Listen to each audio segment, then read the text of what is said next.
Hello friends, welcome back to our channel. భారతదేశంలో నివసించే పేద మధ్యతరగతి ప్రజలు ముఖ్య జీవనాధారం వ్యవసాయం. వీరందరూ వ్యవసాయంపై ఆధారపడి జీవనం సాగిస్తూ ఉంటారు. అయితే కొన్నిసార్లు వర్షాలు, కరువు వల్ల నష్టాలు వచ్చినా రైతులు వ్యవసాయాన్ని మాత్రం వదులుకోకుండా దేశంలోని ప్రజలకు ధాన్యం అందిస్తూ ఉంటారు. అలాంటి అన్నదాతలకు అండగా ఉండాలనే ఉద్దేశంతో కేంద్ర ప్రభుత్వం ప్రధానమంత్రి కిసాన్ సమ్మాన్ నిధి యోజన పథకాన్ని తీసుకొచ్చింది. ఈ పథకం కింద ప్రతి ఏడాది రైతులకు పెట్టుబడి సాయంగా 6,000 రూపాయల ఆర్థిక సహాయాన్ని అందిస్తోంది. అయితే ఈ ప్రధానమంత్రి కిసాన్ సమ్మాన్ నిధి యోజన కింద కేంద్ర ప్రభుత్వం ఇప్పటికే సుమారు 19 సార్లు 2,000 చొప్పున ఎకరానికి 6,000 అందిస్తూ వచ్చింది. ఇప్పుడు 20వ విడత నిధులను విడుదల చేయాల్సి ఉంది. ఈ నిధులను జూన్ నెలలో విడుదల చేసేందుకు కేంద్ర ప్రభుత్వం ఏర్పాట్లు చేస్తున్నట్టు తెలుస్తోంది. అయితే ఈ పథకం కింద 19 విడత నిధులను కేంద్ర ప్రభుత్వం ఫిబ్రవరి 24న విడుదల చేసింది. చివరి విడతలో విడుదలైన నిధులతో దేశంలోని 9.8 కోట్ల మంది రైతులు లబ్ధి పొందారు. వారి ఖాతాల్లో మొత్తం 22,000 కోట్లు నిధులు జమయ్యాయి. అయితే 19వ విడతలో పీఎం కిసాన్ కింద లబ్ధి పొందిన రైతుల్లో 2.41 కోట్ల మంది మహిళా రైతులు ఉన్నారు.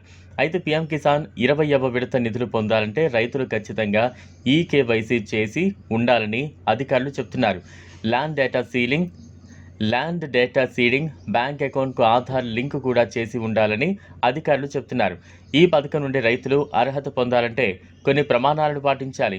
ముఖ్యంగా ఈ పథకానికి అర్హులైన వారు మాత్రమే నిధులను పొందగలరు. రైతులు, పదవి విరమణ పొందిన ఉద్యోగులు, ఆదాయం పన్ను చెల్లించే వ్యక్తులు ఈ పథకానికి అర్హులు కారు. రైతులు తమ వివరాలను మౌలికంగా నమోదు చేయించుకోవాలి.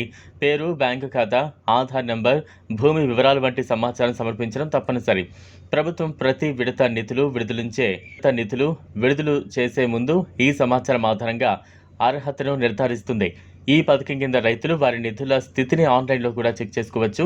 ఇందుకోసం పీఎం కిసాన్ అధికారిక వెబ్సైట్ అయిన పీఎం కిసాన్ వెబ్సైట్ను సందర్శించాలి. అక్కడ బెనిఫిషియరీ స్టేటస్ అనే సెక్షన్లో క్లిక్ చేసి వారి ఆధార్ నెంబర్ లేదా మొబైల్ నంబర్ లేదా బ్యాంక్ అకౌంట్ నెంబర్ను నమోదు చేసి నిధుల స్థితి తెలుసుకోవచ్చు. లేదా అనేదే కాకుండా ఎటువంటి లోపాల వల్ల నిధులు జమ కాలేదో కూడా తెలుసుకోవచ్చు. సమస్యలుంటే వాటిని త్వరగా పరిష్కరించుకునే అవకాశం కూడా ఉంటుంది. రైతుల నిబంధనలన్నీ పాటించి eKYC, land data seeding, Aadhaar linking లాంటి ప్రక్రియలను పూర్తి చేయాలి.